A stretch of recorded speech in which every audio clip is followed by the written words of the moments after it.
6 সদস্য বিশিষ্ট লিয়াজু কমিটির ঘোষণা নাহিদ ইসলাম নিজে দেন। অর্থাৎ অন্তর্বর্তীকালীন সরকার নাহিদ ইসলামদের দ্বারা গঠিত সরকার।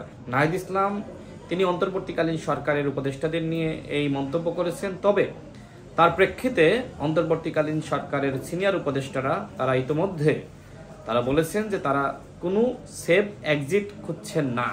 আমি যতটুকু জানি যে সিনিয়র উপদেষ্টারা তারা দুর্নীতির সাথে সম্পৃক্ত না, তারা অন্যায় অপরাধ করে নাই। হ্যাঁ, তাদের অযোগ্যতা আছে, তাদের অদক্ষতা আছে, যেহেতু তারা রাজনৈতিকভাবে অভিজ্ঞ না, রাজনীতি করার কোনো ধরনের তাদের জ্ঞান নাই বা তারা করে নাই রাজনীতি, আমলা ছিল, এনজিও ব্যক্তিত্ব ছিল, তাদের দুর্বলতা আছে সরকার পরিচালনার ক্ষেত্রে। কিন্তু কে আসলে সেফ এক্সিট খোঁজে যে অন্যায় করে অপরাধ করে? যেহেতু তারা অন্যায় করেনি, যে কারণে তারা বলছে যে আমরা দেশ ছেড়ে পালাবো না, পালানোর মতন কোনো কাজ আমরা করি নাই।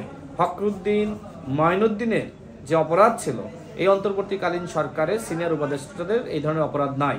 এবং নাহিদ ইসলাম আসলে কাদের বিরুদ্ধে কথা বলছে? যে সরকার নাহিদ ইসলামরা গঠন করেছে, নাহিদ ইসলাম নিজেই বলেছেন যে বৈষম্য বিরোধী ছাত্র আন্দোলনের 6জন উপদেষ্টা যাদের পরামর্শে এই সরকার গঠিত হয়েছে, এবং নাহিদ ইসলাম সেই 6 সদস্য বিশিষ্ট লিয়াজু কমিটির ঘোষণা নাহিদ ইসলাম নিজে দেন।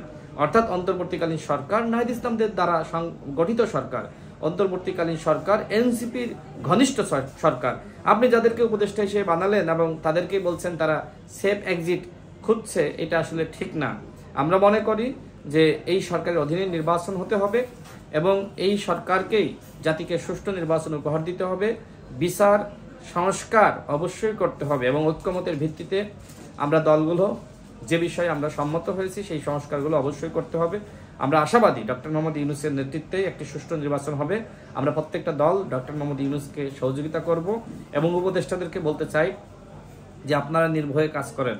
নাহিদ ইসলাম মূলত যেহেতু নির্বাচন নিয়ে অন্তর্বর্তীকালীন সরকারের উপদেষ্টারা সম্মত হয়েছে, তো সেক্ষেত্রে এই নির্বাচন নিয়ে সম্মত হওয়ার কারণে নাহিদ ইসলামরা উপদেষ্টাদের উপরে তারা এক ধরনের ক্ষুব্ধ হয়েছে, যে কারণে তিনি বলেছেন যে উপদেষ্টাদের উপর আস্থা বিশ্বাস রেখে আমরা ভুল করেছি। তো ভুল কেন করেছে? যদি নির্বাচন না দিয়ে ডক্টর মোহাম্মদ ইউনূস 5 বছর ক্ষমতায় থাকতো, তাহলে নাহিদ ইসলাম কখনোই বলতো না যে আমরা উপদেষ্টাদের উপর আস্থা বিশ্বাস রেখে ভুল করেছি। তো ভুল করলে করেছেন, এখন তো ভুলের খেসারত আপনাদেরকেই দিতে হবে। আমরা তো উপদেষ্টাদের পাশে রয়েছি, তাদের সেফ এক্সিট নিতে হবে না, আমরা তাদের পাশে থাকবো। শুধুমাত্র তাদের কাছে আমাদের আহ্বান থাকবে, আপনারা সুষ্ঠু নির্বাচনের ব্যবস্থা করেন, নির্বাচনের আগে ঐক্যমতের ভিত্তিতে সংস্কার করেন এবং যতটুকু সম্ভব আপনারা যারা এই অপরাধী গণহত্যা যারা সম্পৃক্ত রয়েছে গণহত্যায়, তাদের আপনারা কয়েকটা দৃশ্যমান বিচার করেন।